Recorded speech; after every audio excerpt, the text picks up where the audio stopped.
demi masa depan Jakarta Knight.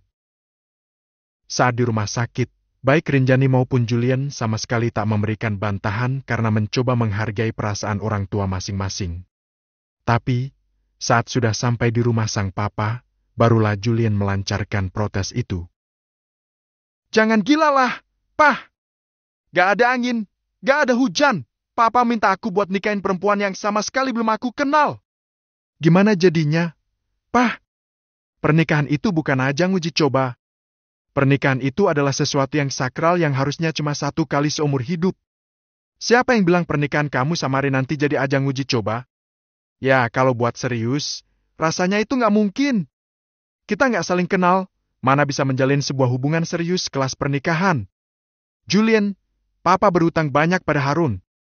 Harun itu teman kecil Papa.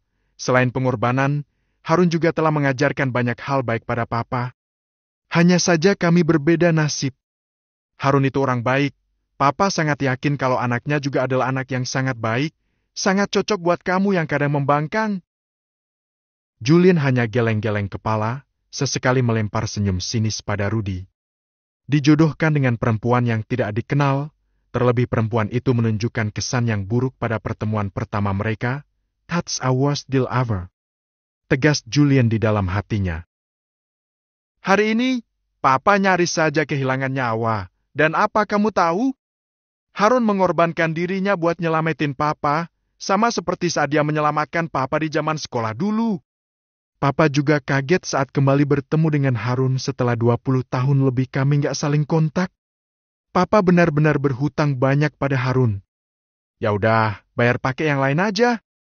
Kasih rumah kek, atau kendaraan atau apapun yang bisa Papa beli dengan uang.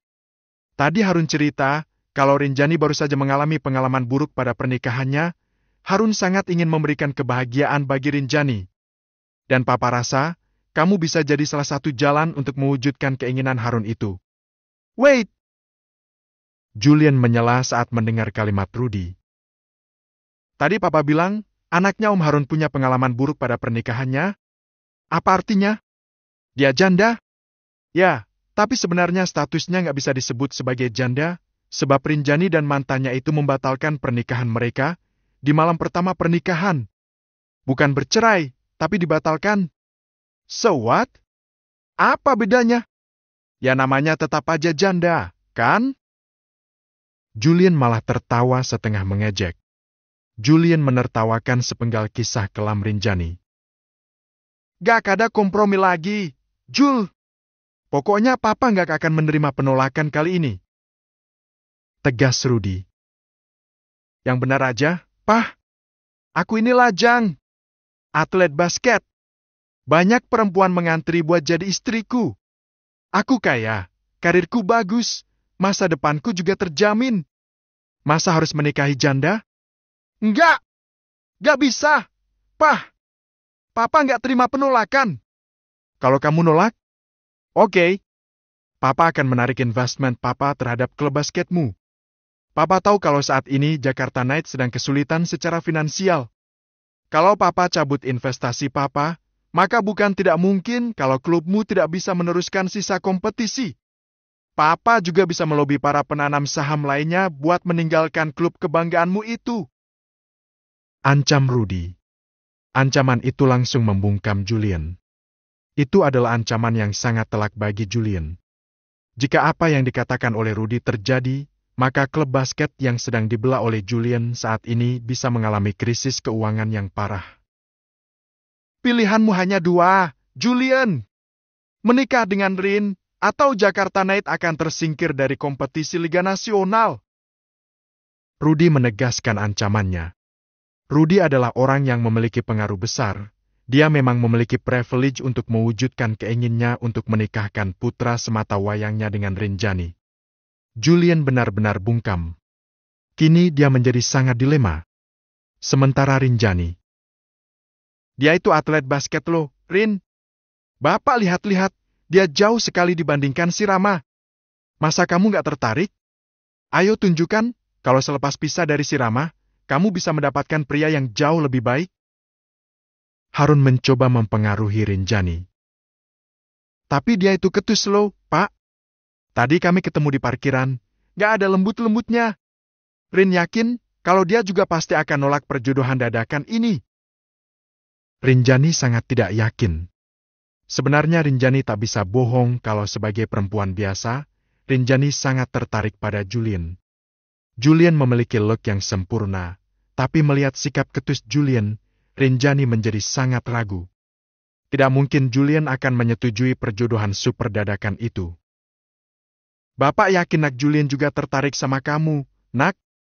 Kamu suka lupa ya, kalau kamu itu cantik, berharga, dia pasti akan menjadi lelaki terbaik buat kamu, Rin. Mustahil! Bayangkan, kalau kamu benar berjodoh dengan nak Julian, lalu suatu hari nanti kamu bertemu dengan Rama dan keluarganya, pasti hati kamu akan merasa menang. Bolehkan bangga sedikit?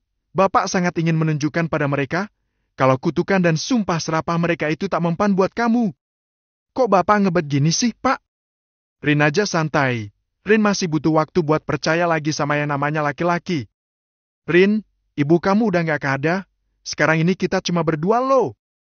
Usia Bapak juga terus tergerus. Mungkin waktu kita bersama-sama seperti ini, udah gak banyak lagi. Sebelum Bapak pergi, Bapak sangat ingin melihat kamu bahagia. Bapak mau kamu ada yang jagain. Bapak nggak mau kalau suatu hari nanti kamu bertemu dengan lelaki lain, dan lelaki itu sama bejatnya dengan si Rama. Bapak nggak mau. Kalau nak Julian ini, Bapak yakin dia bisa menerima dan menjadikan kamu ratu di hidupnya. Apalagi Bapak sudah kenal baik dengan papanya. Papanya itu sahabat kecil Bapak. Harun bicara panjang lebar. Isinya adalah bujukan agar Rinjani mau menyetujui rencananya dengan Rudy. Bapak ini bicara apa sih? Bapak mau ninggalin aku? Kok bicara begitu? Protes Rinjani. Kalau nak Julian bersedia menikah dengan kamu, Bapak mohon, kamu juga harus bersedia menikah dengan dia ya, Rin, Bapak mohon. Bahkan Harun memohon. Entah kenapa Harun begitu semangat menjodohkan Rinjani dengan Julian. Rinjani tak tahu harus bilang apa. Yang Rinjani tahu, Julian memang tampan dan gagah, tapi dia adalah orang yang sangat arogan dan ketus. Rin, ya kalau dia mau. Kalau dia nggak mau, apa aku harus memaksa? Udah ya, Pak, kita nggak usah bahas ini dulu. Yang penting sekarang Bapak pulih. Luka-luka Bapak ini sembuh kembali seperti sedia kala. Kata Rinjani. Bapak yakin, Rin? Bapak sangat yakin kalau Julian adalah jodoh kamu. Ah, Bapak. Bukalah hati kamu buat dia ya. Bujuk Harun tiada jemu. Kita lihat saja nanti ya, Pak. Sekarang Bapak istirahat. Baiklah. Semoga kalian benar-benar berjodoh. Rinjani hanya tersenyum hambar. Rinjani sulit mempercayai lagi yang namanya cinta. Rinjani juga selalu menaruh ragu pada yang namanya lelaki. Bagi Rinjani, gambaran lelaki sudah cukup diwakili oleh pengkhianatan Rama dan sikap arogan Julian. Tapi di satu sisi, Rinjani juga tak ingin mengecewakan Harun. Esok harinya, Rinjani masih berjaga di ruangan Harun. Dia sangat telaten merawat sang bapak. Rinjani lebih sigap daripada perawat sekalipun. Aku akan pulang sebentar buat ganti baju. Habis itu pasti langsung ke sini lagi buat standby jagain Bapak. Kata Rinjani sembari menyuapi Harun dengan sabar. Iya, Rin. Tok-tok, ada yang mengetuk pintu ruangan. Rinjani kira itu adalah dokter atau perawat yang menangani Harun. Masuk aja. Seru Rinjani, dan ternyata yang datang adalah Julian. Rinjani terkaget. Kemunculan Julian bagai dewa Yunani yang muncul dari balik pintu.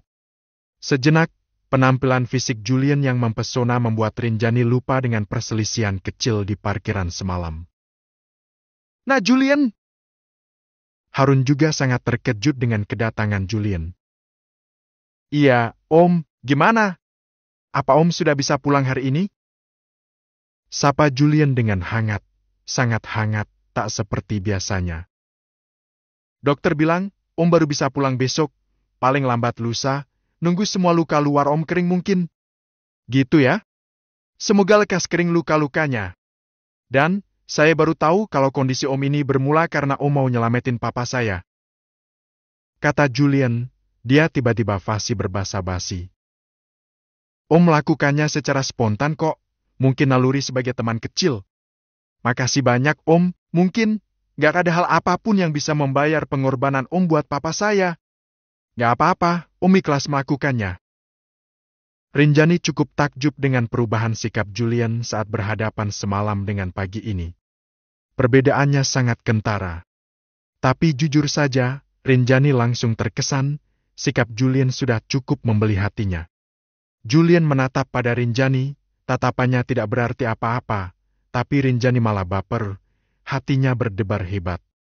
Yang benar aja, masa aku langsung jatuh cinta lagi? Aku baru aja dikhianati lo. Batin Rinjani lalu menundukkan wajahnya karena tak ingin larut dalam sikap Julian. Jadi, gini Om, saya sama Papa udah membahas soal pembicaraan kita kemarin malam. Saya udah bicara panjang lebar sama Papa. Kata Julian memulai lagi obrolan. Rinjani sih sudah pesimis duluan. Rinjani sangat yakin kalau atlet arogan itu sudah pasti akan menolak perjodohan mereka. Maaf ya, Nak. Kalau itu membuat kamu nggak nyaman.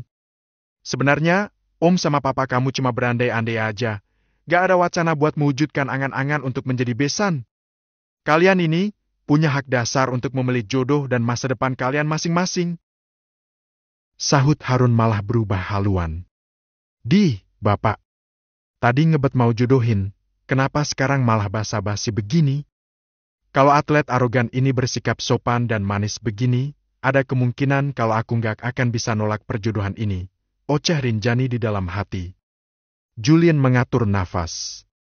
Dia menghela nafas dalam lalu mengembuskannya perlahan. Selama ini, dia bukan orang yang suka berbasa-basi, apalagi memulai sesuatu yang serius. Tapi demi menyelamatkan klub basket kebanggaannya, Julian harus melakukan ini. Langsung aja ya, Om. Jadi, saya udah bicara banyak sama Papa. Saya rasa, saya bisa mengenal Rin lebih baik lagi ke depannya. Mungkin, perjodohan yang diwacanakan oleh Om dan Papa saya, bisa saya wujudkan. Nyaris saja Rinjani kehilangan denyut jantungnya saking kagetnya dengan kata-kata Julian barusan. Maksudnya, Nak? Harun pun sampai tergagap tak percaya mendengar pernyataan serius dari Julian. Julian kembali menatap fokus pada Rinjani. Sial. Kalau bukan karena ancaman Papa, najis gue menikah sama janda Resa ini. Batin Julian jengkel. Tapi saat ini dia begitu pandai menyembunyikan itu dengan baik. Rin, mari kita wujudkan angan dan cita-cita orang tua kita. Menikahlah dengan saya setuju dengan perjodohan ini. Rinjani speechless. Rinjani tak bisa merespon apapun. Dia hanya terdiam terpaku. Alam yang nyata dan alam khayalan rasanya tak ada beda. Bagaimana dengan Rinjani? Apakah dia akan menerima perjodohan super dadakan itu? Deal. Keputusan Julian membuat Rinjani merasa gelisah tak menentu. Mau percaya, tapi itu sulit dipercaya. Kok bisa ya? Orang itu kesambet kali ya? Baru aja semalam dia ngomel-ngomel di parkiran. Kok secepat ini dia tiba-tiba mau dijodohin sama aku? Rinjani hanya bertanya-tanya pada diri sendiri sebab tak ada satupun yang akan mampu menjawab tanya di dalam hatinya itu. Tapi, kemudian Rinjani ingat pada pertandingan basket kemarin, Rinjani bertemu dengan Risa, mantan adik iparnya yang super menyebalkan. Risa sempat menghina Rinjani dan Risa juga kedapatan meneriakkan nama Julian dengan histeris berkali-kali. Atlet basket itu adalah crush mantan adik iparku. Si Risa kayaknya ngefans banget sama Julian. Nah, andai perjodohan ini terwujud, aku bisa bikin si Risa nangis darah. Haha. Pikir Rinjani lalu tertawa jahat. Terselip misi balas dendam jika pernikahannya dengan Julian kelak terwujud. Masalahnya, apa pernikahan ini akan berjalan baik? Kalau aku gagal lagi, apa kata orang nanti? Hati Rinjani masih meragu. Di satu sisi mendorongnya untuk menerima perjodohan tanpa pikir panjang, tapi di sisi lain masih menahan agar memikirkan apa yang akan terjadi ke depannya nanti. 1 bulan kemudian. Saya terima nikah dan kawinnya Rinjani Aulia binti Harun Nurdiawan dengan mas kawin tersebut dibayar tunai. Sah! Para atlet basket berseragam batik berseru kompak saat rekan mereka mengucap kalimat kabul dengan lancar dalam satu kali helaan nafas saja. Semua orang bersuka cita dalam acara akad yang digelar sederhana itu. Tapi, di antara para tamu yang sedang bersuka cita, kedua mempelai malah terlihat meragu. Julian dan Rinjani sepakat untuk menikah dengan tujuan berbeda. Mereka memiliki pertimbangan masing-masing.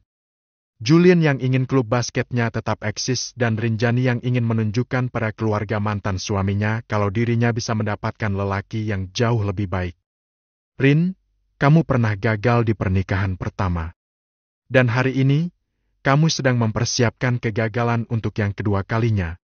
Sadarlah, kalau suamimu ini memiliki maksud lain dalam pernikahan ini. Bukan karena cinta. Bukan karena dia menginginkanmu. Tapi karena dia memiliki tujuan lain. Batin Rinjani saat Julian memasangkan cincin kawin di jari manis Rinjani. Cie-cie, teman-teman Julian tiada henti menggoda di acara sakral itu.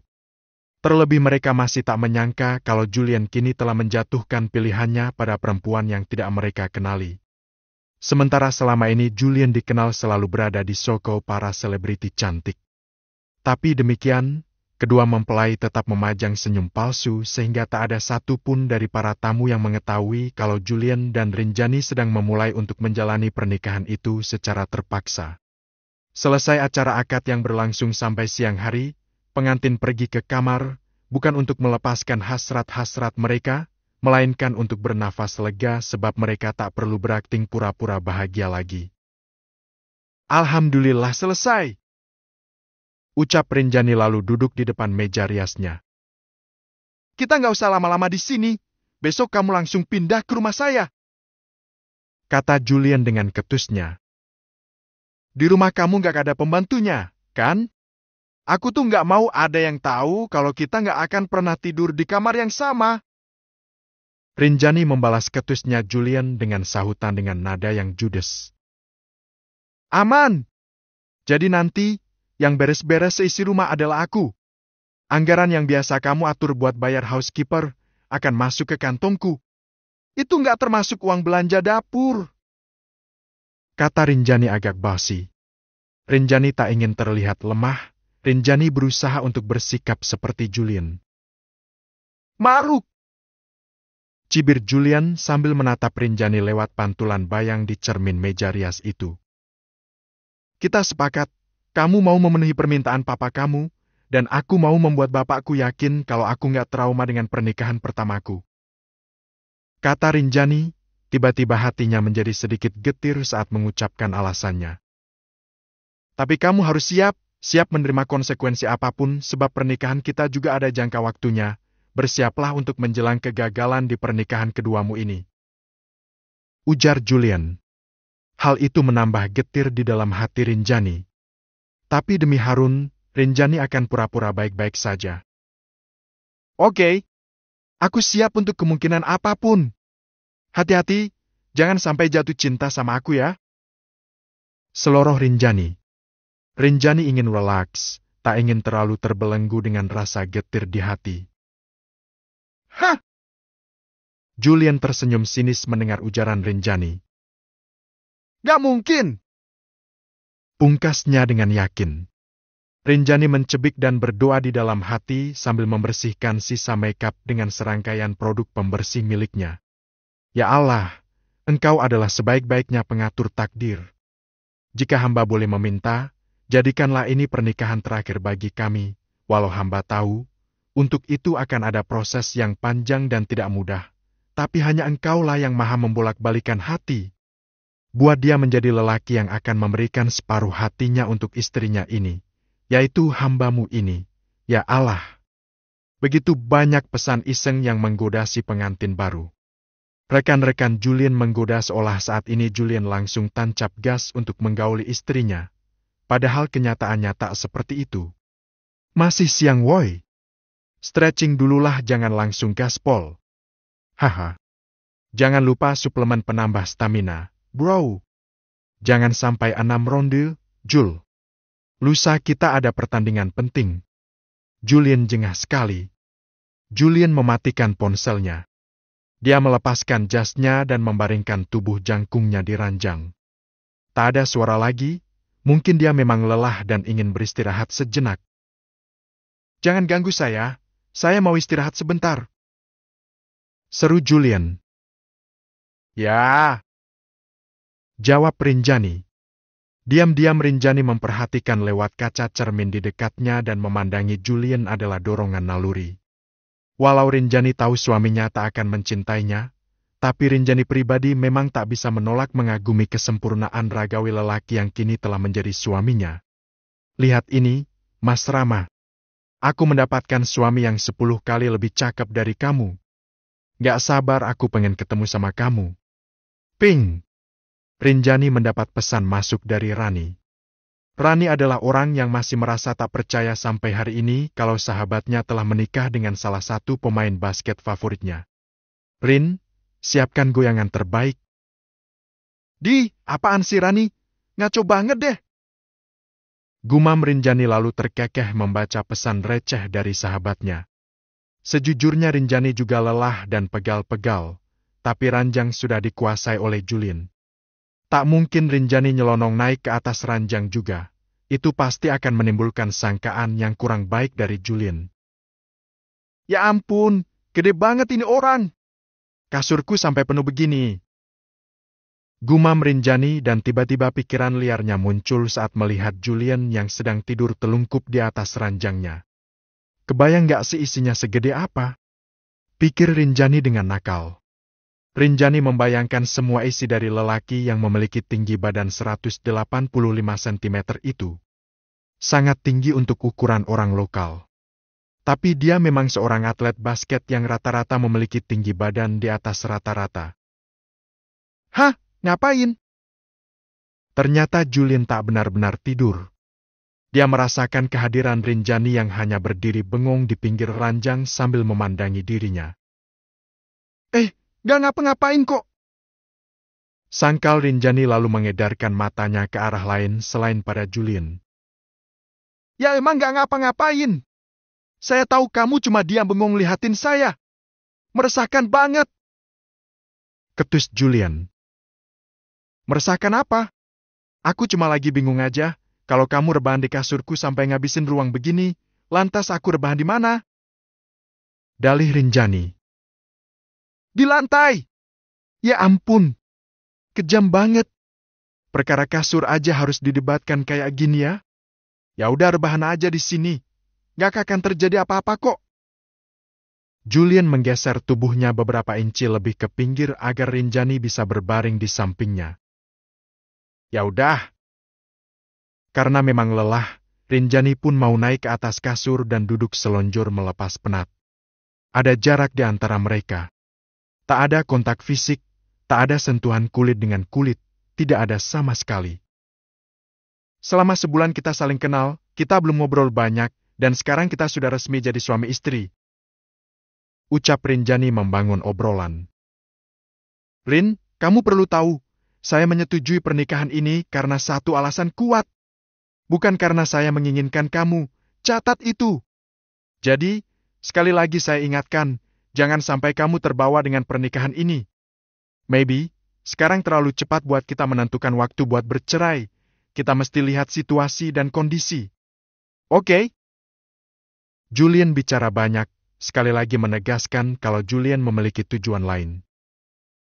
Aku tahu, aku sadar. Aku juga melakukan ini karena aku nggak mau bikin bapakku cemas. Pernikahan ini membuatku terlihat sudah move on dari pernikahan pertama. Bukan karena aku suka sama kamu. Tegas Rinjani. Baguslah, memang sebaiknya begitu. Kamu harus menjalankan kewajiban kamu sebagai suami. Aku juga akan menjalankan kewajibanku sebagai istri, kecuali satu. Nafkah batin. Sahut Julian. Betul. Sahut Rinjani lagi. Deal, saya akan menafkahi kamu secara materi plus insentif saat kamu menghandle pekerjaan housekeeper. Kata Julian. Aku akan memasak, mencuci pakaian kamu dan pekerjaan rumah aku yang handle. Lanjut Rinjani. Deal! Julian menjulurkan tangannya. Deal! Rinjani menyambut dan mereka sudah membuat kesepakatan. Mas, perkiraan dokter, anak kita akan lahir sekitar 2 minggu lagi. Maaf aku lancang nanya ke Mas Rama, apa Mas sudah siapkan tabungan buat persalinanku nanti? Tanya Bening pada Rama yang saat ini sedang gusar setelah mendapat kabar pernikahan Rinjani dan seorang atlet basket profesional. Kok kamu berisik banget sih, Ning? Tahu nggak? Gara-gara kehamilan kamu ini, gara-gara kemunculan kamu di malam pertama pernikahanku sama Rinjani, semuanya jadi kacau. Hancur! Bentak Rama. Bening terlonjak dan terdiam. Sejak malam itu, Rama tak pernah sekalipun menghargainya. Semua salah Rama limpahkan pada Bening. Sialan kamu, Ning! Rutuk Rama lalu beranjak meninggalkan Bening sendirian di kamar. Bening menangis sepeninggal Rama. Bening merasa menjadi istri paling sial di dunia. Dia menyesal telah muncul lagi di kehidupan Rama. Kenapa nggak aku besarkan aja anak ini sendirian? Kenapa aku malah datang buat mengemis tanggung jawab pada keparat itu? Argih! Bening menangis histeris sendirian di dalam kamar. Jangankan kasih sayang, nafkah lahir, dihargai sedikit pun rasanya tak pernah lagi. Bening menyesal telah datang ke rumah Rinjani di malam itu. Tapi semuanya sudah lewat. Dan gak ada kata terlambat buat memulai semangat baru. Aku harus bikin usaha sendiri. Aku gak bisa bergantung pada lelaki bajingan kayak Mas Rama. Dengan penuh semangat bercampur nafsu, Bening mencoba merajut asa kembali. Dia menyeka air matanya dan memutar otak untuk membuat usaha agar dia bisa mandiri. Entah apa rencana Bening. Sementara itu Rama pergi ke lantai bawah rumah dan bertemu dengan Risa yang juga sedang galau berat setelah mendengar kabar pernikahan Rinjani dan atlet basket idolanya. Huhu, kok bisa sih? Gak rela aku. Gak rela. Beneran gak rela. Ratap Risa seperti anak kecil. Satu pek tisu sudah habis menjadi sampah dan berserakan di ruang santai itu. Apa-apaan ini, Risa? Kamu nyampa inges begini. Ih, jijik banget. Beresin! Buruan beresin! Kata Rama sebal.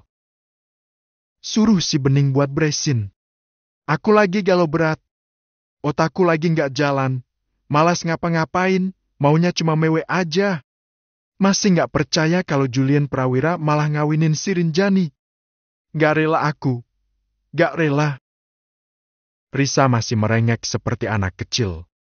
Hatinya panas, irinya tak ketulungan lagi. Ya elah, cuma gara-gara itu doang. Receh banget sih kamu. Rama mencibir, padahal di dalam hati, Rama juga tak rela, terlebih kesucian Rinjani belum sempat dia cicipi di malam pertamanya. Pakai pelet apa sih si Rinjani? Perasaan dibanding dia, aku lebih baik dari segi apapun. Aku lebih denok, lebih montok, lebih bahenol, lebih gloweng. Lah apa lebihnya dia? Kenapa malah mujur sih dikawinin sama cowok idamanku? Risa terus misuh-misuh tak jelas. Heleh, ngakunya bahenol. Cibir Rama lagi. Ih, Mas Rama, kok nyibir terus sih? Mana sih si Bening? Buruan panggil dia sini, suruh beresin ini semua. Perintah Risa semena-mena. Memang seburuk itulah nasib Bening setelah muncul kembali untuk meminta tanggung jawab pada Rama. Bukan hanya Rama, bahkan seluruh keluarga pun tak ada yang menghargainya. Rin, ada yang DM nih, malah minta kerjaan. Kabari Ran yang sementara ini menghandle usaha catering milik Rinjani. Rinjani sedang sibuk memasukkan beberapa pakaian ke dalam koper untuk dibawa ke rumah Julian. Tangannya sibuk membereskan koper, sementara handphone dia api di antara pundak dan pipi yang ia rekatkan agar tak sampai jatuh. Minta kerjaan? Siapa? Gak tahu nih, nama akunnya sih, Bening. Kok aku malah jadi ingat sama istrinya si Rama ya? Bening? Rinjani bengong sejenak. Coba lihat foto profilnya, screenshot dan kirim ke aku ya. Kirim juga DM-nya. Pinta Rinjani. Oke, aku kirim ya. Oke, Wan. Rinjani menyimpan ponselnya di atas kasur dan memastikan kopernya sudah menampung semua barang-barang pentingnya. Udah siap? Tanya Julian yang datang ke dalam kamar untuk memastikan istrinya sudah siap untuk pergi. Udah, Mas. Julian membantu Rinjani membawa koper itu untuk dimasukkan ke dalam bagasi mobilnya. Tapi sebelum beranjak, Rinjani mendapat pesan dari Rani. Pesan SN yang dia minta tadi. Bening. Rinjani mencoba mengingat sosok Bening dan memang identik dengan foto profil akun yang meminta pekerjaan di usaha cat ringanya. Rinjani tak mengerti kenapa Bening mengemis pekerjaan kepadanya. Beda tipis. Di dalam perjalanan menuju ke rumah Julian, Rinjani masih menimang keputusan untuk Bening yang tiba-tiba meminta pekerjaan padanya. Apakah Bening baik-baik saja? Apakah Rama tidak memberinya nafkah yang layak? Atau Rama yang sengaja menyuruh Bening untuk bekerja? Kenapa aku harus peduli? Dia kan perempuan yang udah berkhianat dengan mantanku? Pikir Rinjani kemudian. Tapi Rinjani ingat kalau saat ini Bening sedang hamil tua. Kondisi Bening juga cukup memprihatinkan dan yang Rinjani tahu kalau sebenarnya Bening juga hanya korban kebejatan Rama. Tapi kok kasihan ya? Rinjani galau lagi. Di sepanjang perjalanan, tak ada obrolan yang terjalin. Julian fokus menyetir sementara Rinjani fokus memikirkan sosok bernama Bening yang di satu sisi ia anggap sebagai pelakor, tapi di sisi lain Rinjani juga merasa kalau Bening adalah korban yang sama seperti dirinya. Mas, menurut kamu, kalau ada orang yang minta kerjaan, itu kasih jangan ya? Rinjani memulai topik dan meminta pendapat Julian. Ya, kalau kamu butuh pegawai baru, terima aja. Julian merespon tapi tidak meyakinkan. Masalahnya, orang yang minta kerjaan sama aku ini adalah... Rinjani tampak ragu untuk melanjutkan. Walau Julian terlihat tidak memperhatikan, tapi sebenarnya dia mendengarkan. Ditunggu sekian detik, Rinjani tidak melanjutkan perkataannya sehingga membuat Julian penasaran. Siapa? Tanya Julian. Selingkuhan mantan suamiku. Jawab Rinjani. Wah, interesting. Julian malah menertawakan dengan tawa tipis agak sinis ciri khasnya. Kok interesting sih? Ngejek ya? Ya gimana ya? Gede juga nyali orang itu yang dengan beraninya minta kerjaan ke orang yang udah pernah dikhianatinya. Jelaskan Julian. Tapi sebenarnya aku sama Bening sama-sama dikhianati sih. Bening awalnya nggak tahu aku, dan yang jadi pertimbangan aku sekarang adalah aku cemas karena dia sedang dalam keadaan hamil besar dan tinggal sama keluarga super toksik yang pasti ngasih tekanan hebat ke dia. Kebayang nggak sih gimana rasanya jadi dia? Rinjani masih sempat memikirkan nasib Bening lebih jauh lagi. Emang bener ya, kadang baik sama bodoh itu cuma beda tipis. Cibir Julian lagi. Rinjani memicingkan mata pada suaminya dan lama-lama kesal karena bukannya memberikan masukan, Julian malah beberapa kali melemparkan sinisme pada Rinjani.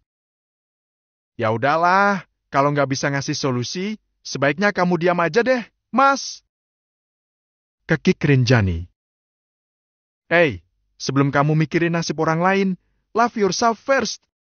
Hematnya, kalau nanti kamu nerima dia buat kerja di tempat usaha kamu, bukan gak mungkin kalau mantan kamu yang bajingan itu akan memanfaatkan momen buat ngerecokin hidup kamu lagi. Ngerti?